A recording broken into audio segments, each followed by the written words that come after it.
It's October, and that means Halloween. And even if you don't celebrate the holiday, Verve has something for you. On the Shudder app, on the Verve Combo Pack, there are tons and tons of horror movies on Verve for you to watch when you get the service, including not just independent horror films, but also recent movies, well, kind of recent, like American Psycho's on here, some of the Halloween films are on here, and also classic Alfred Hitchcock films too, plus a lot of creepy TV shows and creepy series can be found on Verve. Check it out down below. Plus, there's a new update to Nick Splat with new episodes of Doug, Rocket Power, and tons of Nick shows, and of course, anime, tons of it as well.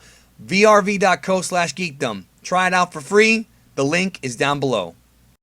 Dragon Ball Xenoverse and Dragon Ball Heroes in 2018 have reintroduced a forgotten about character from Dragon Ball Online from many, many years ago, and that is Fu. He's now been repackaged and now become a centerpiece of the storylines in the Prison Planet arc and in Dragon Ball Xenoverse. And what I want to talk about here on this video, because I've already done a video covering the history of Fu and sort of like what his character was versus what it became, is I want to talk about the incredible power that Fu has. Now, Chuck the Cybercuck did do a video on this about a month ago or so, but I wanted to discuss it now because I feel like every new episode of Heroes and every new manga chapter seems to add more and more power to this incredible being. And we're seeing these incredible feats. And now I'm wondering in the back of my head, like, are they trying to position Fu as being the strongest character in the Dragon Ball multiverse? Is that the direction they're going in? We're going to talk about it, of course, here on this video. And I'm talking about, of course, about the Dragon Ball video game multiverse. This has nothing to do with the Broly movie or Dragon Ball Super. It's just more so the video game world, which I think in some ways might be more interesting, depending on your perspective. So joining me, please welcome back. He is a power scaler. He's been here before. He's one of my partners. Please welcome MJ. What's going on, man? Thank you for having me back on the official Geekdom 101 channel. It's always a pleasure. Yes, the official Geekdom 101 channel as opposed to the unofficial one, even though I'm sure there's probably plenty unofficial ones. So let's talk about Fu. Now, I think when the Heroes Prison Planet arc started, people were really, they got a boner for freaking Cumber, and Cumber certainly is a threatening guy, able to take on Vegito with Kaioken. But now we've got Fu, who literally shows up. This is crazy. He shows up in both the anime and manga, fearless, isn't even transformed. We thought that Super Fu was going to be a thing, but we haven't even really seen Super Fu in action other than a little teaser. And he sits there and he just chops off Golden Uzaru Cumber's tail and is so confident. I mean, the TV version, nothing is damaging this guy. And I'm just in the back of my head thinking, okay, the whole idea behind Fu is that he was going to be this kind of like weaselly, nerdy scientist character, but this guy's got some power. So what are your thoughts on the feats that we've seen from Fu and his potential? Now, to understand Fu's power, I don't really keep up too much with Heroes, but when it came to Fu, that's when I really started to dive into it, and obviously you've been covering it, so I've been watching your videos on it recently.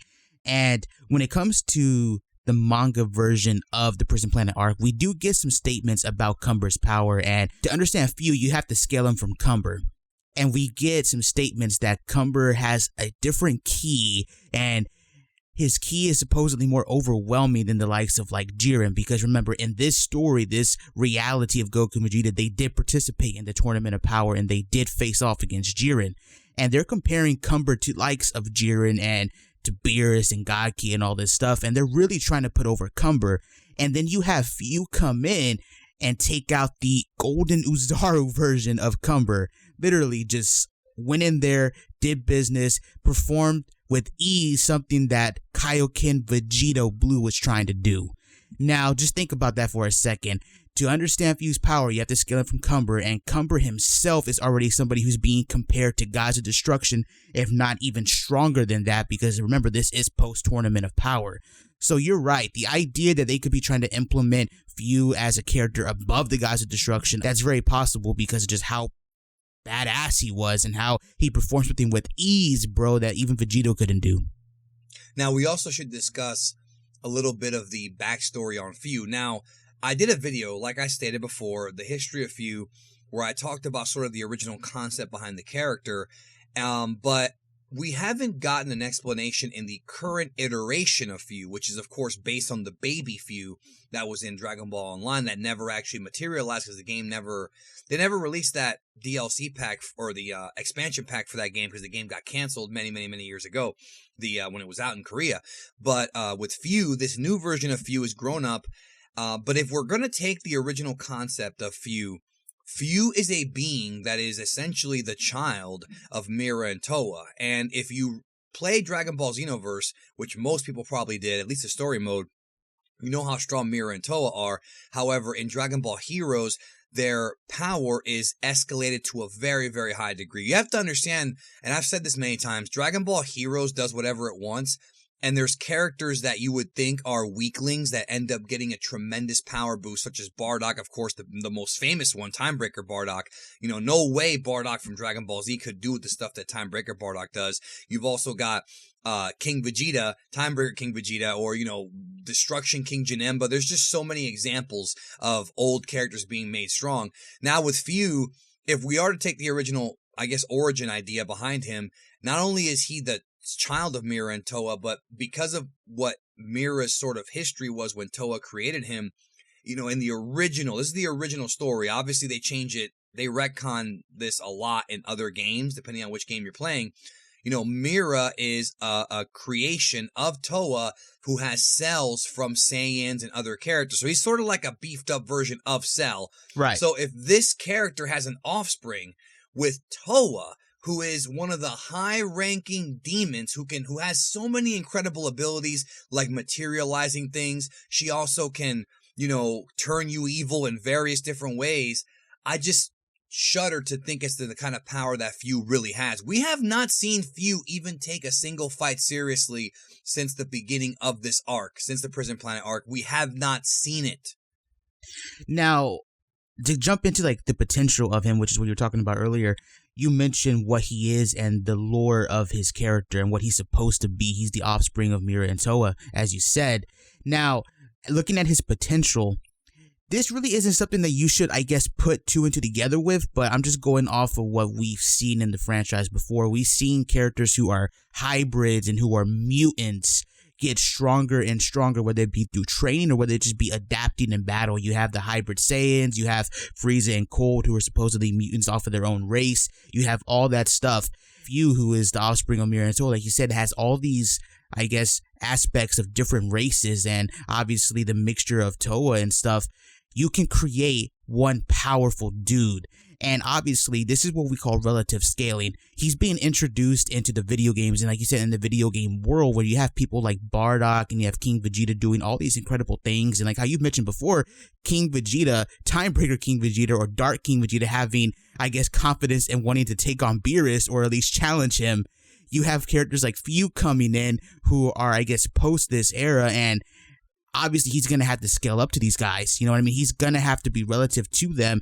And I think that makes sense. So the idea of him being the new top guy, at least in the video game world, or at least being one of the top guys in the video game world, I think that makes a lot of sense. The reason why I'm saying one of, bro, is because we still haven't seen people like the Grand Priest or like the Angels fight yet. That's in right. the video game there are still world. characters. Yeah, these characters have heroes cards, but they're just there because they are characters. We have not seen their power at all, and that's going to be a mystery for quite some time. No, I agree with you on that. What were you going to say? I was just going to say, I can definitely see him being one of the top tier characters in the multiverse, but where it comes to some of these other characters we have not seen fight yet, the Grand Priest and all of them, we don't know what they're capable of, and I think they're kind of saving that, whether it be for when Super comes back, whether it be for a future promo anime, or even a future part in the games and the stories and in the manga.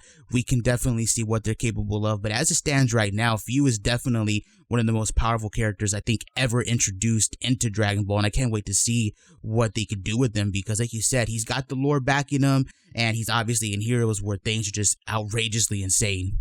Not to mention, he's also got several weapons that we've seen so far that seem to have incredible effects. His sword can cut through portals, or can cut portals in the space-time continuum when he can go through these things.